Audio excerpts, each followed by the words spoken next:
Welcome to the Toronto Real Estate Podcast. Today, we are exploring the strategy of moving up the property ladder in a downward market. Some homeowners are looking to make a move and are weighing selling at a lower value to buy a more desirable property at a discount for a stronger potential future appreciation while having the benefit at the same time of improving their current lifestyle. We'll discuss the advantages of trying to get what you want in a more balanced market when you have some leverage and actual negotiation power. Get tips on timing your transition and comparing appreciation potential between condos and single family homes. We'll cover how upgrading fits into a long-term investment strategy, potential risks, and expert predictions on market recovery. I am so glad to be here. My name is Ralph Fox, and I'm the co-founder and broker of record of Fox Marin. Today, we have the fabulous Jessica Spillis here to join us. We have Ruben Lavovitz, and we have Corey Marin here as well. So glad to have everybody from the Fox Marin team, or at least a very important portion of the Fox Marin team here to join us. And I'm so excited to get into this conversation. Awesome. We're excited to be here. This is such an important conversation for us to be having here today. And I hope a lot of people are eavesdropping on the conversation because this is legitimately the types of conversations we've been having with our own clients right now over the last 2 to 4 weeks. So the question being, is it worth selling your condo today at a lower value so you can move up the property ladder and maybe squeeze into a low rise before the low rise market takes off at a pace that is impossible to catch? So we've been having, Jess, Ruben, Ralph, I know we've been having these conversations with all of our clients. So I'm excited to take a deeper dive into what that looks like. But I think it'd be really important to sort of set the stage as to exactly what's going on with condos versus low rise, just so that our viewership kind of understands the stats a little bit. And then we'll get into the juicy stuff. So couple things. Condo activity. So the amount of transactions going through the MLS system is actually down about 23-24% last year. So about a quarter less transactions in the condo segment. So that's a significant bite on condos. But condo prices themselves are only down 2.3% versus last year, which is not too shabby considering everything the market has had to take on over the last year or two in terms of outside influences, including those lovely interest rates and this new capital gains tax as well. On average, let's compare the low rise activity. So low rise activity is down only about 10-11% versus last year. So about half the amount of condos, and prices across semis, detached, and townhomes down also about 2.7% versus last year. So a little bit of slippage on prices on low rise homes as well across all categories and all price points. So the big question is, condos have been the challenge. We all know this. We've talked about this in former podcasts as well. The media is really jumping on this story. So let's get into a little bit about the inventory. So as of today, so we're like in the last week of June, how did that happen? There's just over 7,200 condos for sale in the TREB or the GTA. That's a shit ton of condos on the market, to be honest. Like we've seen them over 8,000. Right now we're just over 7,000, but that's a significant amount of inventory. And what I was curious about is what's the breakdown of those? So of all of those condos, only 1,500 plus are tenanted. I thought it would be a lot more, to be honest, but about 1/3 of them are tenanted units for sale. 2,300 are owner occupied, meaning the person who owns the condo is actually living there. And of all those condos on the market, about half of them are vacant, which really surprised me, to be honest. I thought it would be more tenanted units for sale versus vacant. So I think that's an interesting stat as we start taking a deeper dive as to what's happening and what our clients are talking about. And then just quickly a breakdown of what really is saturating that market. So only 2% are studios, so small little guys that don't have a bedroom and you're kind of like living in one room. So only 2% for sale are studios, which are a great option for first-time home buyers, but that's a whole other conversation. 19% of those are one bedrooms and 23% are one plus dens. So there is a larger saturation of smaller units on the market versus your larger ones, like your 2 and 3 bedroom condos. So in comparison, just to cap where we are stat wise, there's over 7,000 condos on the market, and there's only half the amount of homes on the market. So low rise properties. So we're looking at about 3,300 plus homes on the market as of today. So obviously more challenging to sell your condo when there's more supply, and then a little bit more challenging to find the right home when there's less supply. But there's still opportunity out there for buyers and sellers alike. And we want to talk about that juxtaposition today and talk about what condo owners that are currently living in their units or perhaps hold one as an investment property should or should not do in regards to moving up the property ladder. So excited to take a deeper dive now that we've set the stage with some numbers so our viewers understand what's going on. Let's take that and roll with it. And Ralph, I believe you are going to be the one driving our discussion today. Awesome. Thanks, Corey, for passing the baton. One thing to give a little bit of context to is while you were quoting those numbers as to how much sales are down, both in condos and in low rise, as well as the drop in prices, as you called it, slippage, you have to remember last year was also a really low year. Last year was a record year, low year. So now we're compounding record lows on top of record lows, which starts to give you a bit of an indication as to how anemic relative to the historical norms of transactions and prices in Toronto we actually are. So the compounding effect is really important to note. With that, I'm going to break this question down into two. I'm going to start with Jessica to talk maybe a little bit about what she's seeing in the condo market. And then I'm going to go to Ruben anecdotally to talk about the low-rise market, semis and detached. And I think once we have a little bit more context from boots on the ground, maybe even anecdotally, then we'll be able to sort of take a deeper dive into this discussion. Jess, I'm going to pass this over to you. Great, thank you. I think it's really important to first acknowledge that the first-time home buyer and the investor buyer is pretty much been completely eroded at this point. And I think we can see that quite viscerally when you just look at the type of inventory that's being left over on the market. So more specifically, that one bedroom studio, and that's even transpired into the freehold markets where when you look at where most of the opportunity is, in my opinion, not to take away from you, Rubes, is that smaller home that is typically going to be best suited for a first-time home buyer and not somebody that is looking to upgrade their situation. And so when the buyer pool is oversaturated with individuals who are already in the real estate market and looking to upgrade, their expectations are much higher. They're far more discerning about what they want.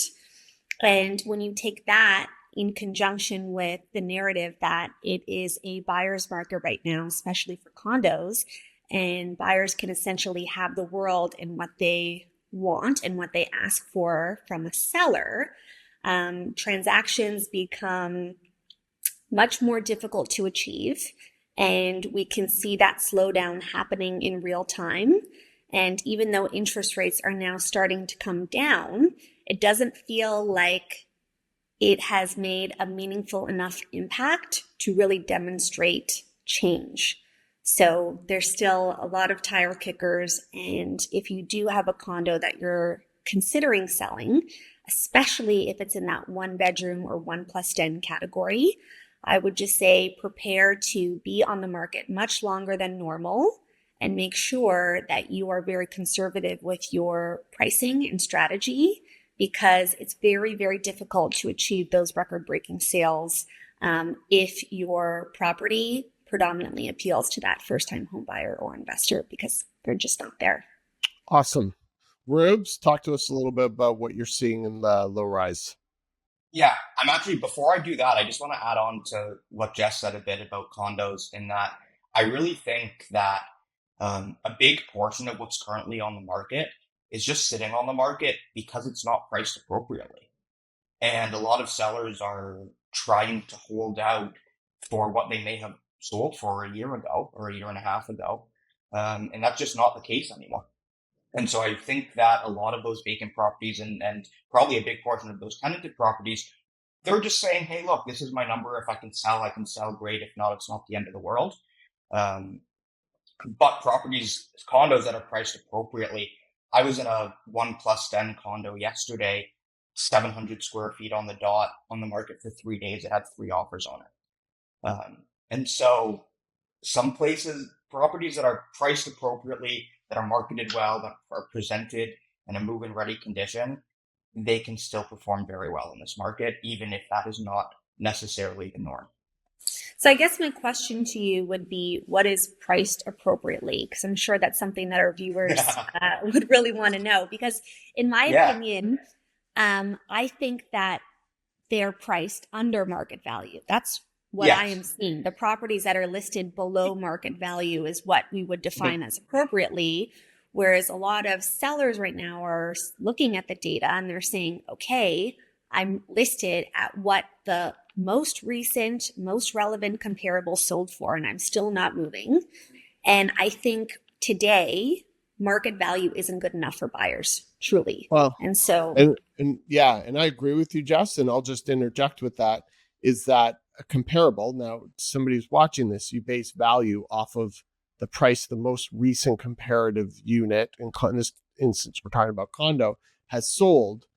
A sale in April is no longer comparative to the current market conditions because we've seen so much inventory from the capital gains announcement to anticipation of rates coming down to rates coming down, thinking that all of a sudden there's going to be a flood of buyers that aren't here. We are seeing all of those factors play in to more and more inventory coming on the market. And we've seen a real shift. And it's one of the things that's been interesting about the market in this post-COVID world is there are so many factors outside of the market affecting the market that it can change not even month to month. And this is something Jess and I have talked about. We've seen it change week to week. Day to day. I agree. I just want to jump in on pricing as well on condos. So Jess, I totally agree. The pricing is pricing it less than market value. And I think it's really important for condo sellers and their agents representing them to look at the macro picture of their community and not just the recent sale in that building. And so when we've been doing prices on condos, particularly people who are motivated to get it done and get it done quickly for a fair price, not necessarily a record smashing price, but something's fair and palatable for them so that they can move on to their next real estate goals, is to, yes, look at the building and then look at the surrounding area and then be like, what is selling? What is actually selling in this category right now? There's 57 1+1s in St. Lawrence market right now. 3 of them sold over the last 3 weeks over in this geographical area. What was their strategy and what was the average sale price for these? And I think it's really easy to figure out what a price that moves the condo at is when you look just beyond the building.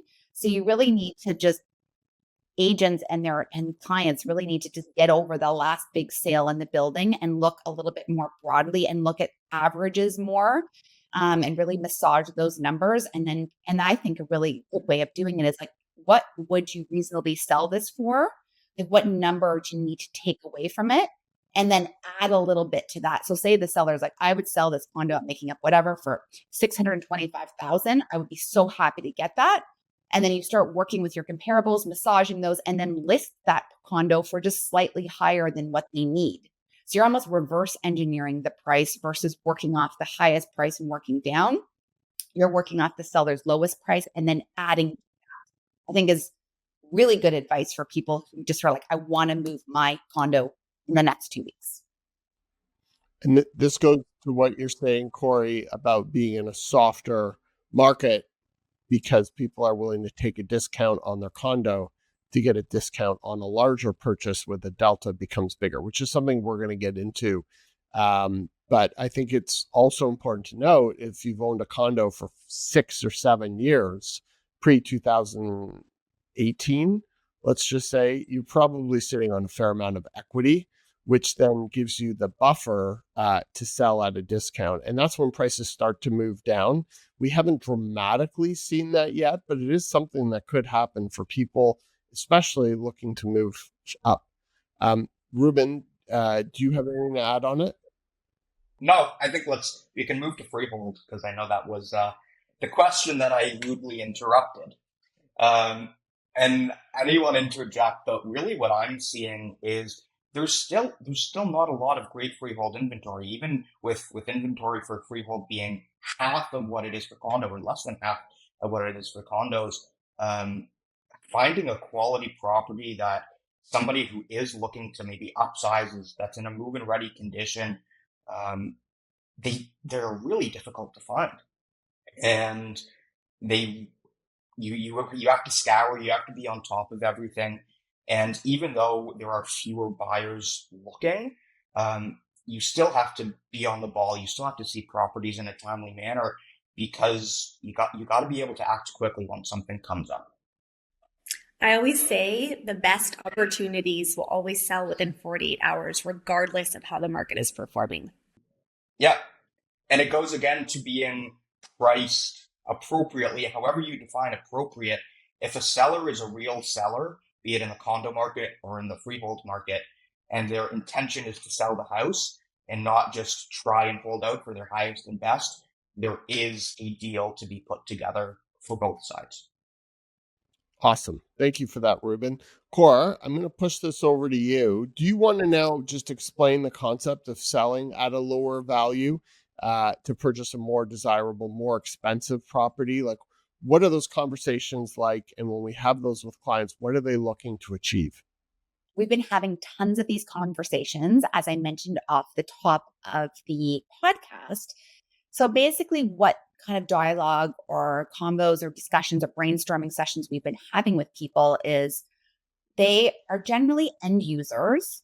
They have been living in their condo for a period of time, let's say 3+ years. They want to make a move and they're nervous knowing that the condo market is a little bit slower. And obviously, as we've mentioned, there's more inventory out there and more competition. And they're asking themselves, okay, I understand that I might not get a record smashing price. I understand I might not be the highest sale ever in the building. But is there a price I can sell this for, my unit that I currently live in, that is fair and reasonable and will help me move on to my next goal, my next real estate goal, or move up the property ladder in a reasonable period of time before the freehold market takes off again? So what they're usually trying to do is move from their principal residence, which is a condo, sell it, and then move into an introductory low-rise property, freehold property in a desirable neighborhood while there is a little bit less competition, perhaps, and they might have some negotiation power or leverage on that side for a short window of time. And so it seems to me from the conversations that we've been having anyways, that I'm looking forward to everyone else's insight on this, that people are like, I'm actually okay selling it on a little bit lower as long as I can get myself a house. And when they look at the house as an asset for their long-term real estate future, they know that house is going to outpace and out appreciate owning a condo for the next 2, 3, 5 years. The low-rise property is going to service them in the long term. So they're willing to take a hit on the condo so that they can benefit from a low-rise opportunity in the short and long-term future. And you also have life circumstances pushing people as well. Like if they have a child on the way, if they're looking to increase the size of their family, if all of a sudden having a backyard takes precedent over a great location, job changes, breakups. There are so many life forces as well that are causing people to have to make these moves in this current climate. So it's a very interesting and nuanced conversation. Ruben, do you want to talk a little bit about how buying power increases in a buyer's market and how it can be maximized when looking to upgrade in a larger home? Yeah, I think a lot of what might be traditional thinking is if I own a property, say I own a condo, I own a piece of property in Toronto, and that's my foot in the door. And because I own property in Toronto, I'm going to be able to upgrade to that next one no matter what. I think now more than ever, you really need to separate the condo market from the freehold market uh, because they're two completely different things. And this is my opinion, my assumption based on the statistics, based on what I'm seeing out there. I don't think the condo market is going to reach its, I'll say, average annual appreciation over the next year, like how it has performed over the past 30 years, which is about 7% annually. That being said, on the freehold market, I could totally see your average semi. Maybe it doesn't reach your, say, I think it's 11% that an average semi appreciates annually. Maybe it doesn't get there. Maybe it gets to 7 or 8%, but that's two completely different markets. One is staying flat and one is going to the next level. And so if you look at it like that, um, all of a sudden it's okay, well, do I sit where I am right now and watch that next property increase in value while mine stays the same and I am not saving 50, 75, $100,000 over the course of the year to make up for that difference? Or do I do it now and um, do I take that loss, or maybe it's not even a loss, it's just not what you would have gotten a couple of years ago in order to do that? And I think that is the biggest power is just being able to comprehend all of the information and understand the statistics and what is happening in the market to then be able to move on to that next one. Okay, so Rubes, I just wanted to jump in on that because I completely agree with the analogy that you provided. And I think another part of the conversation we've been having for condo owners is yes, they won't benefit from current appreciation right now. And at the same point, they're not benefiting from appreciation. They're seeing their condo fees going up. So they're like, okay, so I'm paying at a higher interest rate. My condo is not appreciating at a rate of, let's say, a low rise, or appreciating at all for that matter. And then in addition to that, my condo board and property management company has just announced that they're going to be increasing fees. So I think that's another part of the conversation and a consideration for condo owners right now when they're considering that as their asset, is there's going to be a tipping point when your condo fees start getting escalating, and that starts influencing the value of the condo. So you'll start seeing a turnover when condo fees get to like $1 a square foot, let's say, or higher, like they are in some building, then the condo asset itself starts to depreciate in value. And it starts to have a negative drag on your asset. So that's a really important thing that we've been talking about with condos owners too, and they've been very sensitive to maintenance fees with just the cost of living being so freaking high across the board in anything we do. The last thing anyone wants to do is pay more in their maintenance costs. And anecdotally, what we're seeing right now is maintenance fees increase at a much higher rate than we've seen before as it catches up with inflation and the rising costs of trades and materials. So definitely a very tangent point. Since COVID, buildings just weren't made for the wear and tear with people living at home, lockdowns, etc. Buildings are under a lot of duress in a way that they weren't built to have. And so it's very common now in this post-COVID world, prior to pre-COVID, to see significant increases in maintenance fees. And again, this is a trend that's going to continue, and it will affect an owner's or investor's decision whether to hold on to their asset or sell it at a certain point in time. Does anybody have any real good analogies or examples they can give where we've had clients or we've had discussions with clients who've made these types of decisions? And I'll just open the floor here. Is there anyone who wants to jump in? I mean, I've had clients try to, and we're still trying to.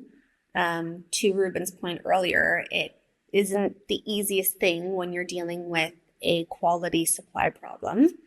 But I also think it's important to acknowledge that we're always in a quality supply problem here in Toronto. So it's really important for buyers to come to terms with that, because I think a lot of individuals think that if they hold out a little bit longer, they might come across a period where the market will be flush with all of this great inventory. And I think you're kidding yourself a little bit when you tell yourself that story, because Yes. yeah. Can I jump in for a second? Yeah. Because I actually have a really good example here. I did a search. I had a client who purchased a property earlier this week, and before she made a decision as to whether or not to offer on it, we took a look at what had sold in the area that she was looking for that she would be willing to purchase over the past 2 years. It wasn't a huge area. It wasn't a small area. There were 6 properties over the past 2 years that had sold that she, based on the photos, that's not walking through them, but based on the photos, she would have said, yeah, this is a property I would have offered on. So really cut that in half, probably after walking through them. Um, and it just shows and it exaggerates that it's not just today, like you said, where there is a quality inventory. It's an ongoing issue here. That is quote, yeah. I often will do that exercise with my buyer clients as well, because when you come to the table today, you don't have the appropriate context for what the market presents as typical. So I find that showing them, if you started 2 years ago, this is what your opportunities would look like. And I think that really puts things into perspective for them and helps them make decisions. And I think the savvy purchaser, especially if you're looking to move from the condo category into the freehold asset class, if you can get creative and think outside of the box and think more about how can I make this what works for me, you'll be much more successful and you'll be in a position where you can move far quicker. And I think if you can move faster, typically you see more benefits as the markets shift and change.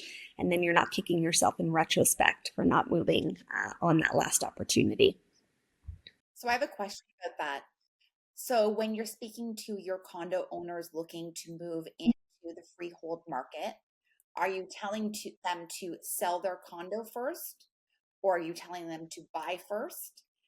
So we're back to the same chicken or egg conversation that we've been having in many different markets.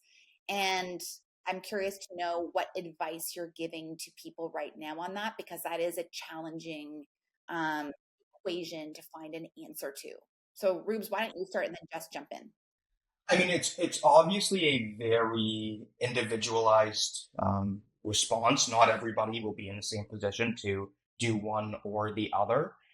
In a perfect scenario, if a client has the financial wherewithal to buy first and they can hold on to their condo and what they sell their condo for will not make a difference in their ability to purchase a property, that's best case scenario. They can take their time to get what they're looking for. They don't have the potential of not having a place to live. They're not going to have to settle for something that they might not have purchased had they not had such a tight deadline. But the reality is that most, I guess, sellers and then buyers just don't have that ability, especially if maybe they are in their first property that they purchased 3-4 years ago. A lot of their equity is tied up into that, and they need to take that equity and put it into that next semi, which is likely what they would be upgrading to. So perfect scenario, if somebody has the financial ability to buy first, fantastic. But the reality is that given the lull that the current condo market is in, for all of the reasons that we've discussed and all the stats that Corey went through earlier, it's the safer financial decision to sell first and then to buy. Yeah, I think, Ruben, you hit it right on the nose. Like, it is not a one size fits all approach. It really depends on the individual's goals and circumstance. So when I'm having these discussions with clients, I typically will review some of the pros and cons of each with them. So if somebody wants a little bit more assurance, it might make sense for them to sell their property first so they know exactly how much they're working with. However, the risk with that is if the market in which you're searching for shifts and changes, you risk potentially being priced out, especially if you're trying to go from a condo to a freehold property. So that's something that you need to be prepared for. And conversely, if you purchase first and then go to sell your asset and your asset has diminished in value, now you might be in a tighter financial position than you initially expected. So I think it really just depends. If we are planning for this type of play with our clients, I think the one thing that we do as a first move is when it comes to pricing their property, the one that they own, we are going very, very, very conservative and trying to play off of worst case scenario and go from there. Cora, I'm going to pass this over to you. Do you have any examples of clients? Because that is actually the purpose of this conversation. I'd like to get into, because I have multiple examples, but I know you do as well. So I'm going to let you go first. Can you talk about some examples you've had or conversations with clients looking to do this very thing? Oh gosh, we've had so many of these. So we have a potential West End seller that is weighing this entire scenario, looking to possibly sell.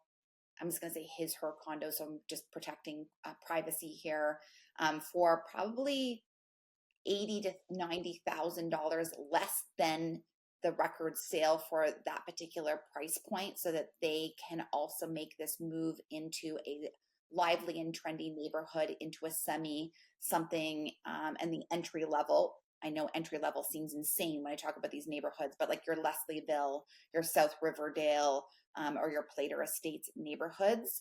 And so what we have directed them or advised them to do at this stage, which is just capitalizing on what Jess said, is the first thing you need to do is, yes, work off worst case scenario. So $80,000 to $90,000 less than your comparable property, and have a conversation with your mortgage broker first and foremost about how these numbers could play out for you, so that you're just very clear and you have excellent advice about what those numbers look like.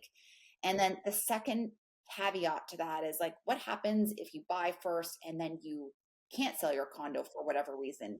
Can you get away with renting it out for a certain amount of time? And are you okay with becoming a landlord and all the challenges involved in having and owning a tenanted unit in today's environment, per se? So that's another part of the conversation that we've been having in real time with this specific person.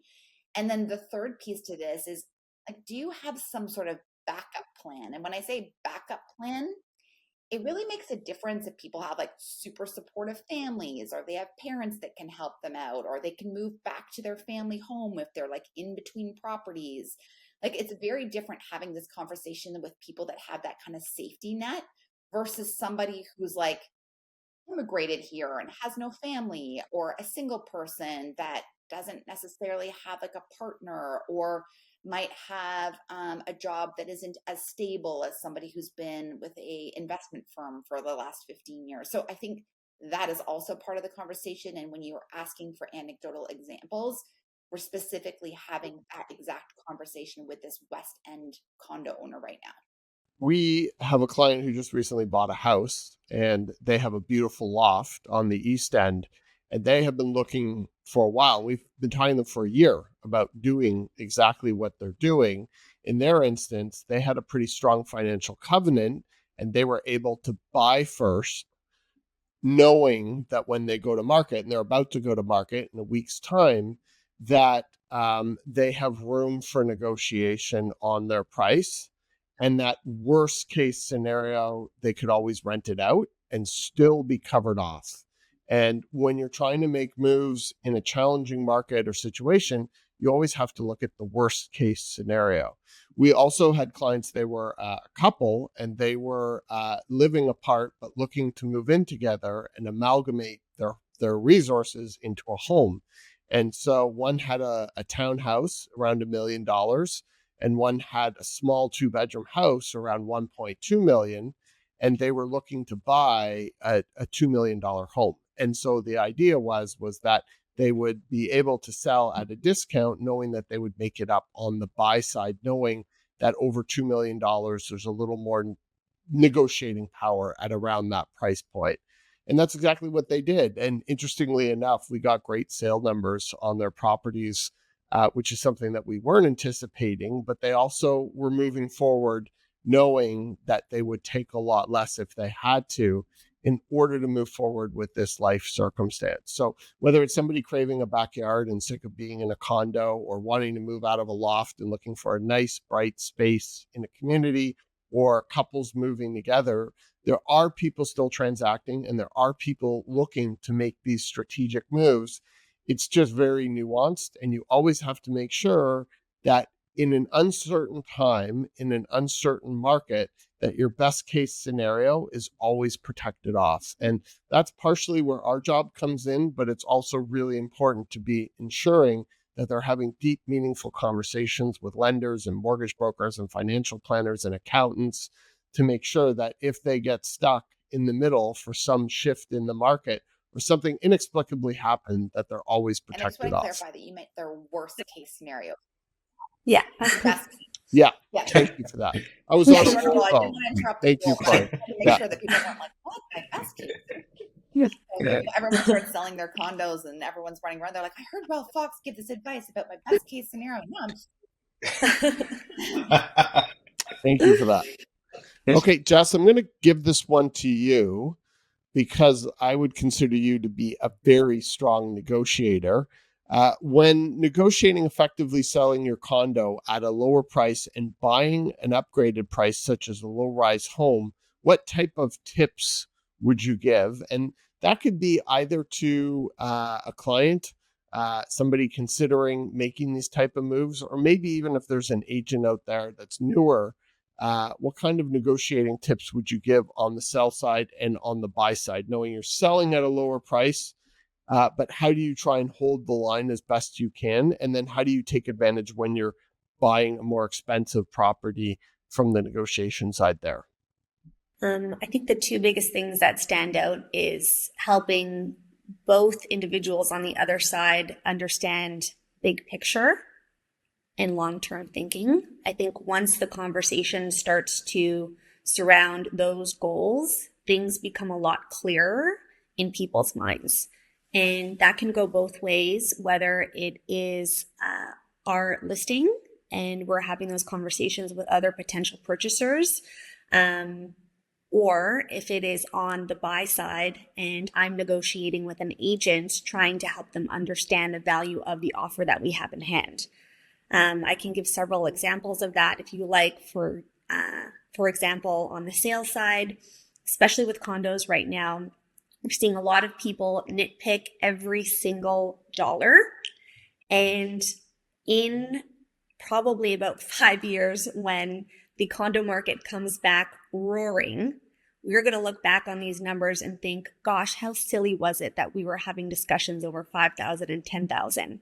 And so I still think very fervently that if you are buying condos right now, especially in that first-time home buyer type asset class, there is enormous long-term potential for you.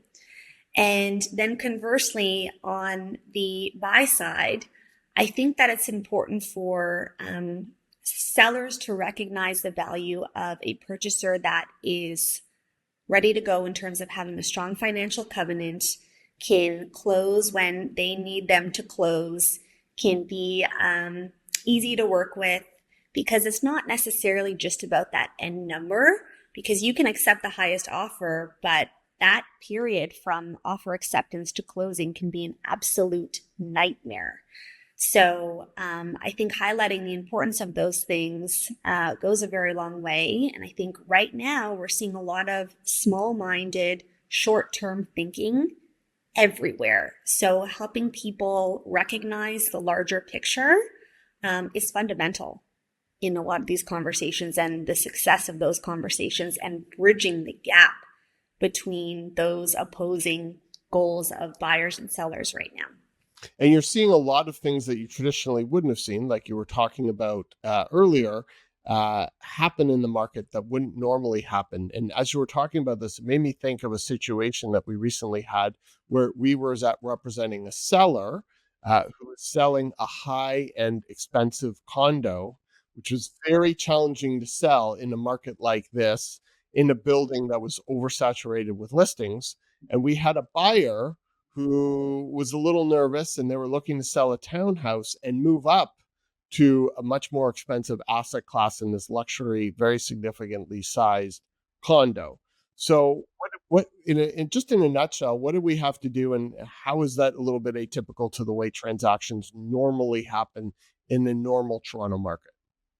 So yes, that was a very unique situation. And I think when condos become a little bit more difficult to sell and move, you do have to get creative and be open to situations that you in the past would have probably been opposed to. So in this particular situation, we were working with a purchaser that submitted an offer conditional on the sale of their property, which truly never happens. So it was a little bit shocking on both sides. And I think a lot of agents would have dismissed it right away. But instead of doing that, we asked a little bit more questions. We tried to understand the type of property that they had to sell and really understand their listing strategy, the quality of the home, how quickly or how likely was that to move. And at the end of the day, we felt that the purchaser had a great asset and it was very sellable. And so we advised our client to work with that condition, and it ended up being very successful. They sold their property within a few days, which was fantastic. And I think when you see terms like that that are new, they can come across as very nefarious to a lot of sellers. They think that they're somebody is trying to take advantage of them. And I think as long as you help them understand the other side and what they're going through and all of the options that they have, you can disarm people in a meaningful way and help bridge that gap by helping both sides of the deal understand each other. And I think that's really fundamental whenever you're having these conversations. So for our seller client who had to take a little bit of a loss, the long-term value for him was that he didn't have to deal with the stress of putting his condo on the market, keeping it up for sale, dealing with showings, and the uncertainty of where the condo market was going. And a lot of people will hold out and then they find that it's a race to the bottom. And that waiting period or that stubbornness didn't pay off at all. And we always say that the first offer is often the best. And so really helping our seller clients come to terms with that and recognize the value of what is in front of them instead of the what if, I think is really important to understand. So I think what's really important to note in this story is that we were representing a seller, we had a buyer, and by asking questions, which is a really important thing to do when you're negotiating and trying to bring two parties together, we elicited that they were trying to move up that property ladder and nervous about buying before selling. And so by asking these questions and understanding just where they were coming from, we were able to come up with a solution that's not typically used in Toronto, at least in the last 35 years, whereby we were bridging a gap by saying, okay, we will allow you to have an escape if you cannot sell your property because we understand you're trying to move up the property ladder and the market right now is uncertain. And by doing that, you were able to get a sale for our client, which is awesome because they were able to transition, and you gave comfort and safety and certainty to somebody looking to make that really scary step by trying to buy first, then sell in a market that's very uncertain. So it was a true win-win, and we were able to participate in helping somebody do that, and in turn helping our client move on. To add to that is that if we're a good agent, like how we are at Fox Marin, are talking to our condo seller clients before they go to market, and we're like, get ready to be hit by all of these different things, conditions for sure, whether it's finance, whether it's inspection, whether it's sale of home condition, which is very rare, obviously status certificate. And then also, like Jess mentioned, get ready to be nickeled and dimed and be ready for lowball offers and just expect this to be a non-sexy experience.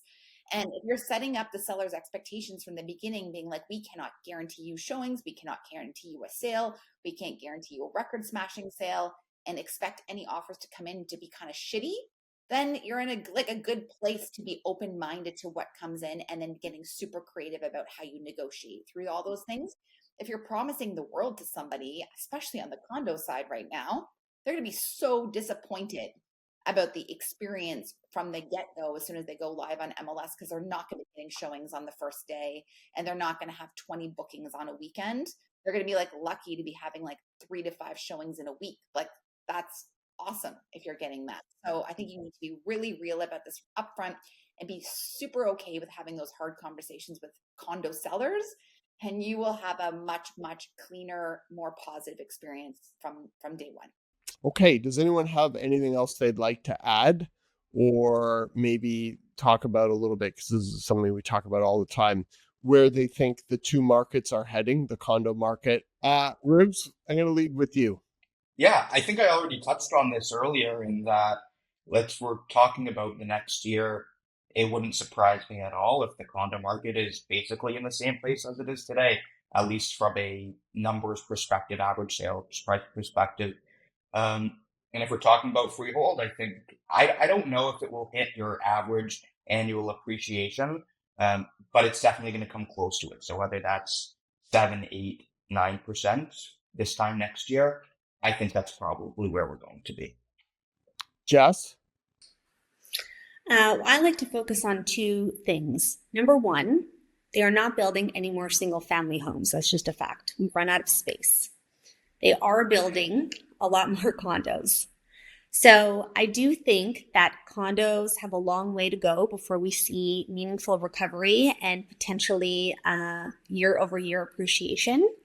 I think we'll start to see it much quicker and much higher in the freehold category, because I think that's where everyone is setting their sights on now, especially after COVID, as people start to question how they use and interact with their home.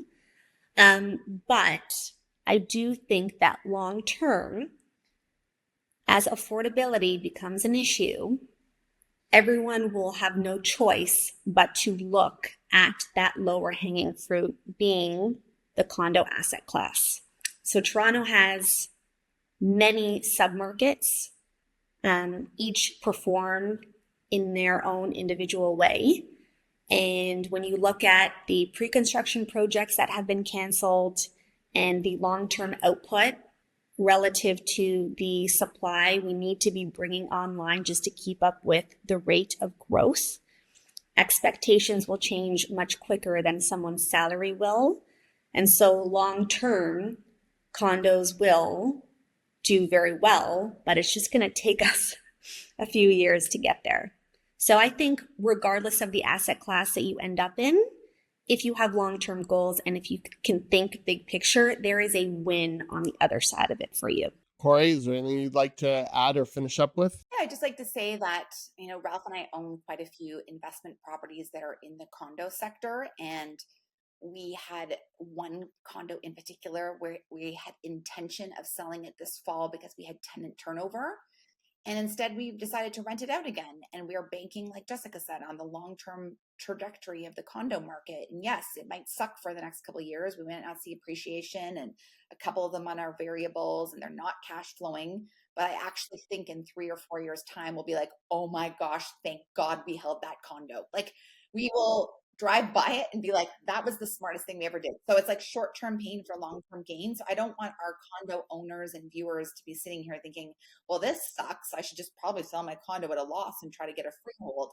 I think it just depends on your scenario. And I think if you can hold, just keep holding on, baby, just a little bit longer, and we're in the stew with you and we're feeling it.